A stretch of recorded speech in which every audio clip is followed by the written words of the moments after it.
Okay, in this video, I want to just talk a little bit about dark up to demonic level negative energy. Um, right from the very first ayahuasca experience at Capitari, as probably most of you know if you've watched the videos, I've mentioned it, I think, in a few. My first ayahuasca experience involved the possession of another guy, a 25-year-old from London, who did have, yes, quite severe traumatic mental health issues with a bad tic that made him shout aloud and stuff like that. But it was only in the first ceremony where he vocalized nearly all the way through the ceremony in different voices, singing strange songs, etc., that I realized that this was more than a serious mental health issue. And of course, there was only me and Bianca as the other participants at that particular retreat. Which obviously, if you look through the videos, it would be obvious which one it is. In principle, it should never have happened because the people should have been vetted. But what was worse was the particular shaman at that retreat, who has been mentioned a few times in other things, but I'm not going to mention names in this one, so it's not obvious, who was a very strong 71-year-old shaman, very powerful. But he had this guy, Jack, um, previously at his retreat 2 years before. So he must have been aware that something was not quite right, unless Jack had dabbled in things, which I did suspect sometimes because he mentioned North American, uh, Indian. Well, let's just say I had a suspicion that maybe he'd messed with black magic in some way. Possibly in a North American tradition, who knows, because he was singing songs, making up tunes to drown out the Icaros in the ceremony. Consequently, Bianca and I couldn't concentrate on our own healing, which made us very close because, sorry, I got something on the screen.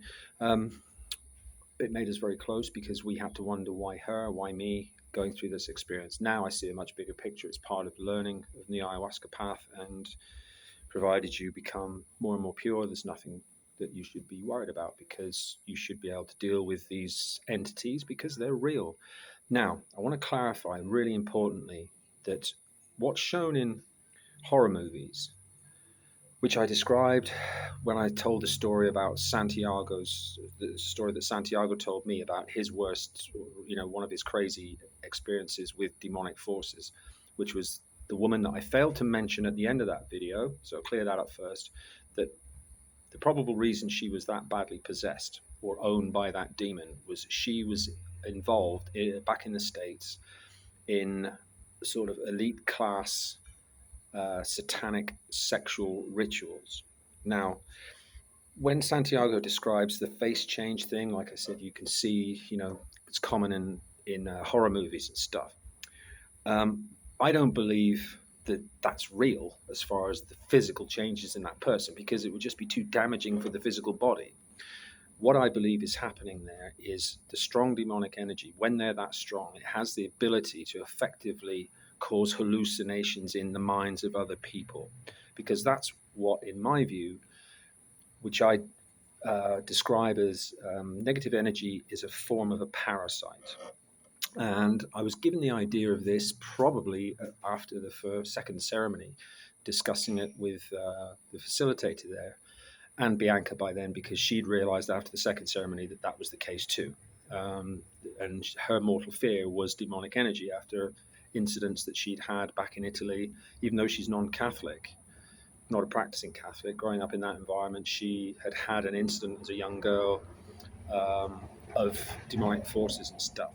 And her trauma was based around her father having narcissistic personality disorder.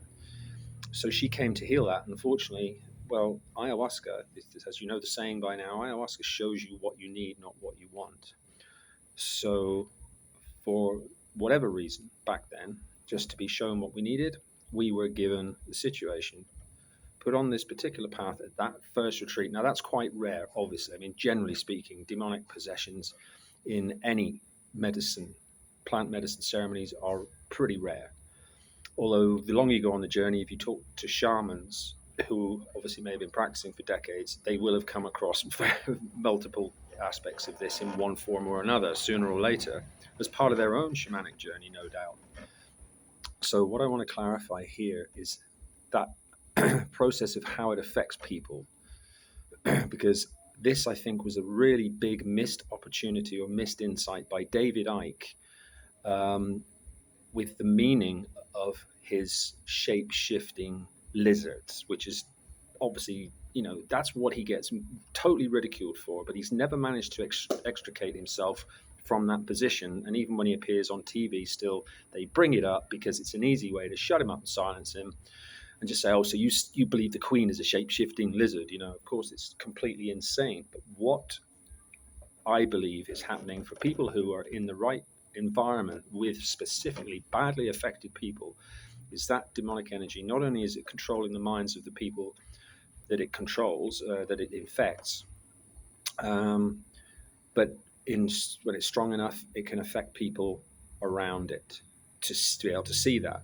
Now, if you're a spiritually open person, which you would be in a ceremony, you're going to see probably extreme cases of things like the horrendous shape, facial change shifting, and head spinning around or whatever, because I believe that energy, that demonic force, is projecting those images into the head of the person. Obviously, I don't believe it's happening in the real body because the person would be dead, right?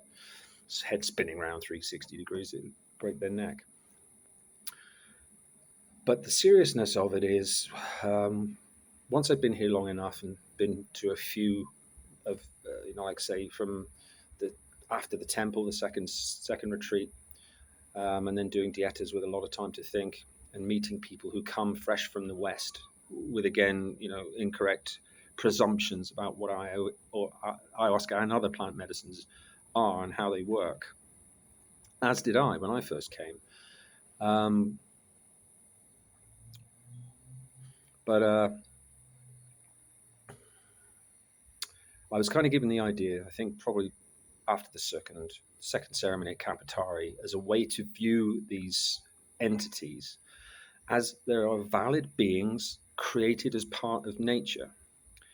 And unfortunately for them, in their miserable existence, they try to seek the light. And that light is the spiritual energy light that all humans have, as by virtue of our birthright and our position in the universe, same as all the other animals and plants on this planet. And the dark energy seeks to be attracted to that and feed off it. But the main way in which it can do that is through fear, and which is why the mind control aspect of dark energy for people who are infected keeps them in a state of fear. And this is what a lot of trauma is about. Even on the temple website, there's a section there. Before I even came, I found it looking, obviously doing the research on the webpage, and I found a section for talking about the auras of people. And normal people should have a nice, healthy, spiritually protective aura around them, as well as all their chakras working properly, etc., which can be read by people like my best friend Mike, who's a super gifted dowser. So dowsers, the ones you associate who, finding water with the metal rods, or people using a pendulum, etc., can find people's auras. And there's many healers that check the strength of chakras on people and stuff like that. But anyway, I digress as usual. The idea of these things being parasitic in nature, a lot of people like, because they can relate to it. Because, as I say, when I tell them, I say, look, you don't think of a virus or a bacteria as evil. It's just a particular life form doing the only thing it knows what to do is just control the genetic cellular structure of its host and continue its and breed, basically. So this is the way, a really good way to see dark energy infection, like a parasite. And it also helps take away any sort of spooky aspects of, horror movie spirituality, which that feeds fear. And of course, it's the ego mind, which I've said before. The ego is the house of fear and lies, which is, a lot of facilitators will tell you this at these retreats, depending on what kind of path they've had, what tribes they've learned with, or the different ways that spirits can be viewed. All of these things, that are different in all different tribal and cultural contexts. For example, afterlife or previous lives. I mean, I to be honest, I don't. I've never had any insights into whether what I've been in a past life. I still don't know whether I believe it. I don't know if I believe in. I certainly believe in an afterlife now of some form because of knowing, after having direct personal experience of spiritual energy in many different forms in my ayahuasca ceremonies. I know, absolutely know, that we are spiritual beings on the inside, and that spiritual energy will continue. And as I've said before, people arguing about whether it exists or not is pointless because we're 3D creatures, and science can argue it all it likes because it's impossible ever to build a machine that would detect spiritual energy because it's transcendental, meaning it's from other dimensions, but an aspect of it has the ability to affect matter in this particular three-dimensional plane of existence. So it's an unprovable point, like in the same old argument, you cannot prove or disprove the existence of God. Ultimately, it comes down to your belief, as me and Mike's sort of little favorite sayings at the moment is everything is belief, because your belief system will dictate your perception of reality. So it doesn't matter what people believe, because it's only their perception that's going to be affected, provided it's not, damaging in some ways to other people, which of course is a massive problem on this planet, because all the major monotheistic hijacked religions, which are purely about social control, hijacked the human race, and starting from tribes with the beginnings of priest kings who said, you have to come through me, or a local corrupt shaman who says, oh, you have to come through me to have your spiritual connection, effectively empowering themselves and taking away the individual sovereignty of individual people to feel their own spirituality, how they perceive it, and how they need to reflect it, whether it's through love and light or whatever people might think as hippie concepts, or whether they see it as, a genuine form of enlightenment for guru status people. And I personally believe that, Jesus Christ was probably an enlightened Buddhist, possibly from his travels, and of course, and a shaman, because that's where his metaphors for healing would come from. Because for me, the Bible is full of metaphors, and unfortunately, it's been twisted, and with monotheistic religions telling you what you should understand about it, instead of allowing you to read the stories in the Bible. Not that I've read it. Obviously, we have come from a Western tradition of Christianity. It's always there through your school days, so you're aware of certain stories and parables. But like I said to Mike one time, I had a bit of a sort of an insight smoking my pipe one day after a dieta, and obviously talking to the shaman about the path of what shamans go through on their dietas, which obviously the path is much, much harder. They have to be exposed to much more illness, deliberately sent bad energy by their trainer, who's overseeing their process of becoming a shaman. That part is because it's part of testing called pruebas in Spanish, which is testing the individual for their own ability to handle these kind of forces, heal from them, to be able to prove themselves worthy, and then obviously be able to heal other people, because you can't heal other people until you can heal yourself, in principle. And as other shamans have told me, Clementina at the Flower of Life, talking about her shamanic journey, she said she was at one point starving to death, because whereas I might do a 2-week dieta attached to a plant spirit by being opened up by the shaman on the first ceremony, connected to the plant spirit, and then you're drinking the drink made from the plant, so you're connected for that 2-week period of healing in a spiritual way. Very different, obviously, because there's only ayahuasca ceremonies once or twice, maybe 3 times a week, but very gentle, just for cleaning, because you don't need big ayahuasca ceremonies, because you're already, the main part of the dieta is being permanently connected to the plant spirit, which you're not aware of any particular effects except for your moods. So Clementina was telling me that, which I didn't know, I'd not heard up until that point, that she said one of the aspects of the shamanic journey is total and utter commitment, because there comes a point where if it's halfway through or whatever. But there comes a point where you can't come out. You can't just pack it in. So that's an incentive in a way, because you will die. So it's a hard journey, and for people who are considering shamanism, especially now today, where they think, oh, I'm going to become a shaman because there's so much money involved in it. Well, you've got the wrong mental process going on in the first place to consider that, because that's not what it should be about. Because otherwise, you're going to end up like he who shall remain nameless for this video, who conducted my dietas, my first two, because the corruption means that during the day, they're just seeing dollar signs, and power corrupts even shamans, because they're still human beings during the day. And Santiago in this retreat, knowing my story, and when we went to my last San Pedro exorcism, and he was walking around talking about, just giving nice little wise quotes from his experiences. And he said, like, say you get involved with a shaman who's a little bit corrupt, and he said, as Steve knows, he said, those who have a second intention, and that was just a great summary.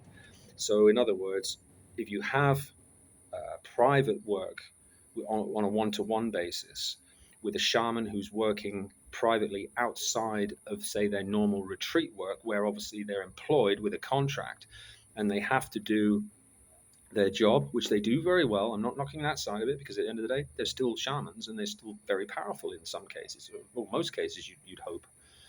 So they do the job very well. But be very, very aware, especially in Peru, because there is a cultural mentality in Peru of it's perfectly okay to rip off the gringo. And I'm not going to beat about the bush on this, because I came away from Peru after 7 months with a very bad taste in my mouth about Peruvians in general. Obviously, not everybody. There's still some very nice people, as you find out everywhere. However, as a cultural thing, like, it's okay to lie to gringos to get what they want, lie to each other to get work that they can't really do, just so they get some money, even down as little as, talking to a tuk-tuk driver. You say, do you know where such and such? They'll just say yes, so that you're in the back of the tuk-tuk. They'll drive around for a while, making some money, and then they'll go, oh, I have to let you out here because I don't know where it is. Or they just decide, oh, I'm not in the mood now. It's too far. I don't want to go that far. I'll let you out here. And then still have to pay for this is the sort of shit that goes on in Peru, which, and because obviously Peru is a poor country. It's probably, I don't know if it's the poorest country in South America, but the whole mentality, the lack of education really shows through there with the way people conduct themselves. Whereas Ecuador, on the other hand, is absolutely beautiful. The people here are wonderful. They're so honest. They're so polite, so friendly, and so caring. And it's just a wonderful place to be in comparison. But, I'm not knocking any of my journey, because in the big picture is about what I'm supposed to learn, the good from the bad, and this is what people need to take into consideration. Another major benefit of Ecuador is that because it's generally a much richer society and a much nicer society for all of its occupants, that the shamans here are regulated. They have to be licensed to practice. So that's another real bonus for coming to Ecuador, especially if it's your first retreat. And although the last one here was the hardest one I've ever done, it was grueling. 10-hour ceremonies and hiking mountains on San Pedro. It's a boot camp. So, I wouldn't suggest coming here if you've got physical injuries or stuff like that. Because the cold at night in the mountains. If you start in May now, it should be coming into winter, in which case the weather will stabilize and it should be sunny most days. It's been very cloudy through the end of March and April, because it's still autumn. So the weather's very, very changeable, and it can be really cold at night, which is, again, hard work when you've got no food on board. You've been all day doing a San Pedro ceremony, or feeling nauseous, depending on if you've got anxiety or complex post-traumatic stress, or whatever your traumatic baggage is. Lots of different aspects to that. Every individual has their problems, which is why they're here, to try and fix them. And for some of us, it's a really long journey, but I am a completely different person in the last couple of days. Now that I've rested enough, I'm starting to feel energized again. My skin's clearing up after my eczema. It's been sleeping a lot. When sleep's come, it's been literally, God, I better turn the TV off kind of stuff. Bang, gone. Because of the energy burnout on the retreat that's caught up. And the first couple of days, you're hammered, trying to just rest. So, but now it's 3 days, when did we leave? Thursday, Friday, whatever, anyway, a few days, much more rested. So, like all of these places, there are pros and cons. But if you've had the calling, which a lot of people do, to come to ayahuasca because you've not found relief or your problems, like with all trauma and complex post-traumatic stress, it gets exponentially worse as you get older because you've had it longer, and the negative energy that's feeding on you is draining your own natural life force, spiritual energy, in my opinion, because that describes all the symptoms that I've gone through over the last decade, slowly and slowly and slowly getting more and more drained of that, of like your charged battery is just becoming flat. And if you've got physical pain on top, you just cannot function. You just cannot function in the real world. And this is where the suicidal thoughts come from, because you can't live like it, especially if you have physical pain. You just can't do it. So, and I was saying to Mike today on a WhatsApp chat, I believe if I hadn't had the money from the house, if I'd have had to, for whatever circumstance, if I'd have had to have done another year in the UK, I would have probably committed suicide by the end of it. So that's how serious things can be.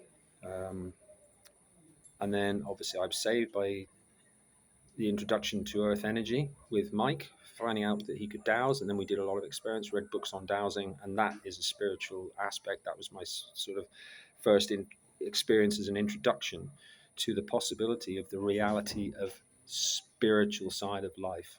And it's real, because you only have to come and try any plant medicine, spiritual based plant medicines, in particular countries that offer it. And you will, understand a lot more about, there's a lot more to this 3D plane of existence than meets the eye, because you're stuck as a 5 sense being. And unfortunately, in the West, that's been deliberately hidden from us. And of course, the West is completely dirty. It's completely corrupt. I say to people when they come, I said, everybody from the West is just dirty. I mean, spiritually dirty. You're carrying so much negative energy from the whole of that banking system, corrupt governmental system of control, that you're probably going to suffer, but that's part of it. Your first ceremonies are probably going to be really difficult, because you've got such a lot of dirty, negative energy that's attached to you that has to be purged out. And many retreats actually run their ceremonies in a particular order, although they didn't here, because there was only 2 ayahuasca ceremonies, plus there was San Pedro as well. So Mira and Yana, the beautiful elven shamanas, absolutely wonderful people. They're from the Czech Republic, who've worked with the Shwama people, whoever they are. I haven't done my research on them. But they're wonderful shamans, and they are truly, truly loving people that just want the absolute best for you. And of course, they also conduct the Kambo, which works really well. So that was the beauty of this place too, is Santiago and Jimena's Casa del Sol here. Was for those who have not experienced other plant medicines like Kambo and Rapé, which is powdered tobacco, which I'm going to do some of in a minute again.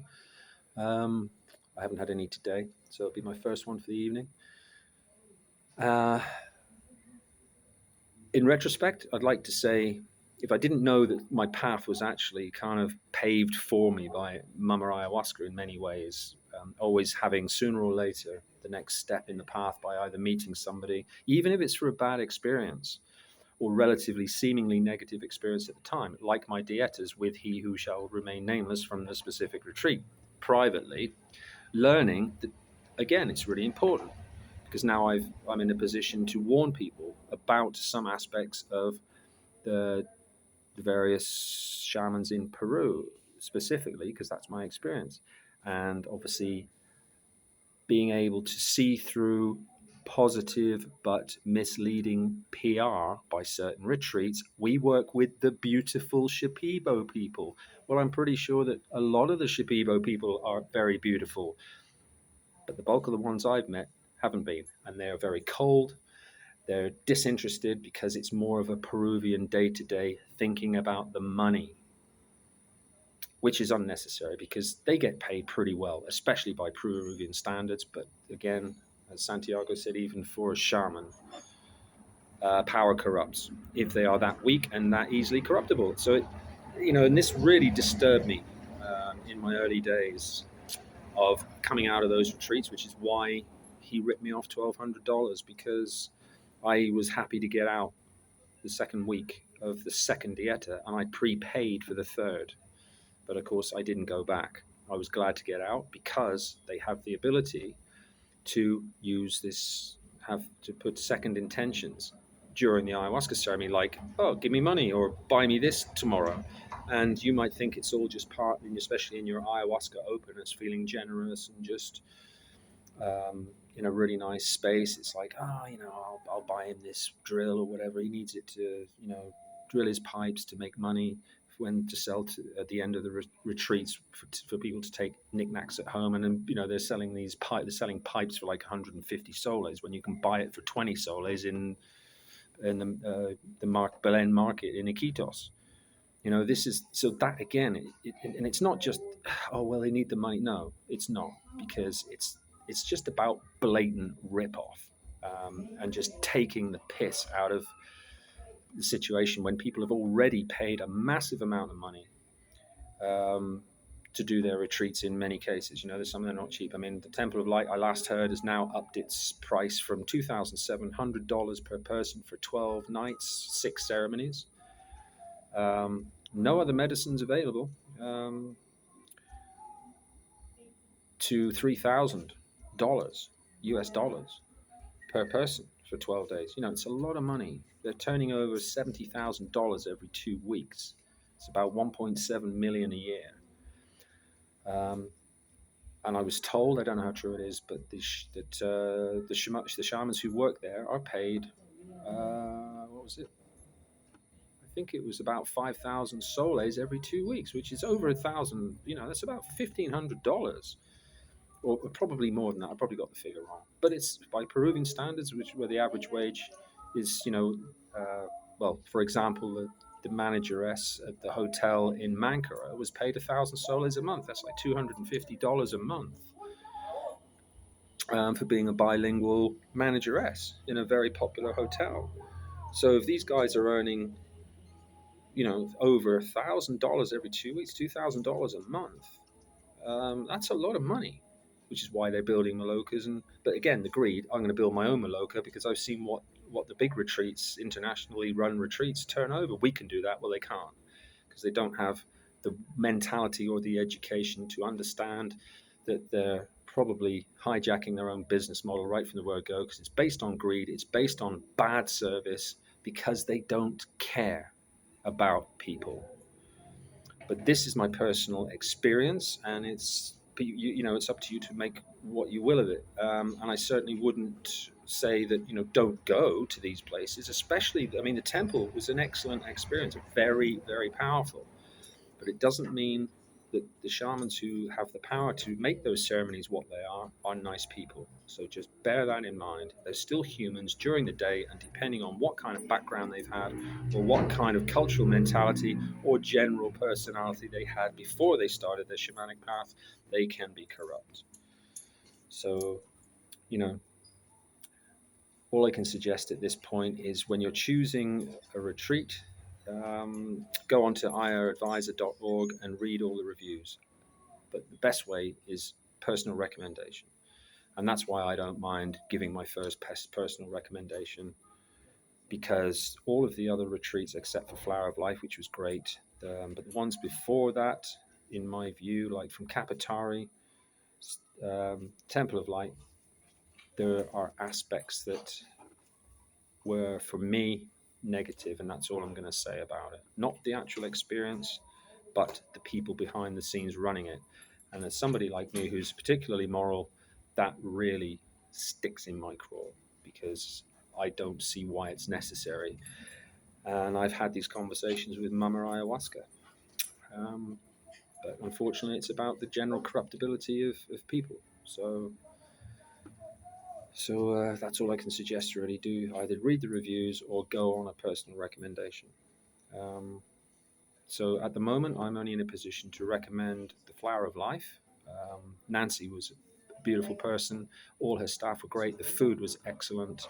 You can even have your experiences with tarantulas and other critters to get over a particular level of fear of maybe these creatures, which I had because I was still in a state of CPTSD, nervous anxiety, and shock after what happened to me in Mankara, where everything came back until the first ceremony, which Clementina basically fixed and reconnected me. And then as for Casa del Sol here in Ecuador, absolutely, but just be prepared. It's the toughest one that I've come across yet. It's grueling.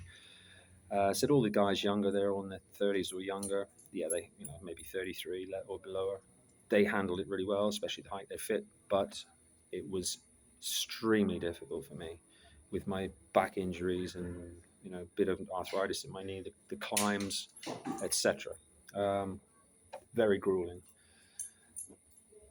Take multiple layers for the weather. Don't wear shorts on the hike because although there's no mosquitoes and hardly any insects really in this particular region of Vilcabamba in Ecuador, they were on the hike. But because we were on San Pedro, there was me and Amar who had long shorts on. But like the next day, we didn't realize the backs of our calves were absolutely covered in presumably mosquito bites, and they itch like shit for a couple of times, so they weren't particularly pleasant. Or he could have been sitting in the flowers. Maybe the flowers had little spikes on them or whatever. Who knows? But I suggest wearing long trousers and also the sunblock because the sun, obviously, at nearly 2,000 meters above sea level, about 1,800 meters we are here. The sun, with its UV content, even on a cloudy day, if you're hiking all day from 9 till 5 o'clock, and the sun's even coming breaking in through the clouds, my face was burnt, and that's why my whole skin peeled off for another day. An eczema, still got it around my eyes here, it's still not come good, still look a bit rough. So a lot of elements to being here, from the heat to the cold to the bugs, just on the hike, and the freezing cold length of at night of the ceremonies, and then going into maybe from that straight into Cambo, which I'd recommend for everybody, even if just try it, because after 10 hours of an ayahuasca ceremony, it's such a short process, but the purging is all over with like in 40 minutes. Although it's unpleasant at the time, feeling a bit shit, but it's so quick compared to what you've just been through. It's so good, and it works really well after ayahuasca. But you just have to, like all these things, you just have to throw yourself in and make the most of the healing opportunity while you got it. You don't want to miss some and then go back home and go, oh, and I'm still feeling a bit shit. Maybe I wish I'd have had a bit more cleansing, because you were either afraid, you didn't think your body was going to be able to handle it, you felt really ill already from an ayahuasca ceremony or whatever, and you just don't think you can handle anymore. Well, on plant spirit energy that's given to you, provided you believe that you will get through it, you will. The plants give you the physical energy. It's not like you're going to collapse and faint and need to be carted off in an ambulance. It doesn't work like that. And you can feel like that, obviously, sometimes. It's like basic training in the army or something. It's getting pushed to limits that even you don't know that you have. So, try and come to terms with that as a reality. If you come to any retreat, you must have already done your research to know enough about it that makes you come. And you must sustain that belief, because you will need it, because you have to give yourself completely. Because any blockage means you're going to be stuck in an unpleasant space for the duration of that ceremony. Because Mama ain't going to let you go. It's not like you can just go, oh, I've had enough of this, I want it to end, and go to bed. No. You're going to be on it. And of course, you can't leave the Maloka anyway. So, because you need to so spiritually open, you need the protection of of the shamans who are the placeholders for that ceremony. So there's a lot to it. So I hope that clears up a few things about the whole process and the path that people decide to take or not. If they think they've got the calling, then you've got it. So you more or less are sort of you're going to go anyway if you believe it. Okay, so I hope that helps.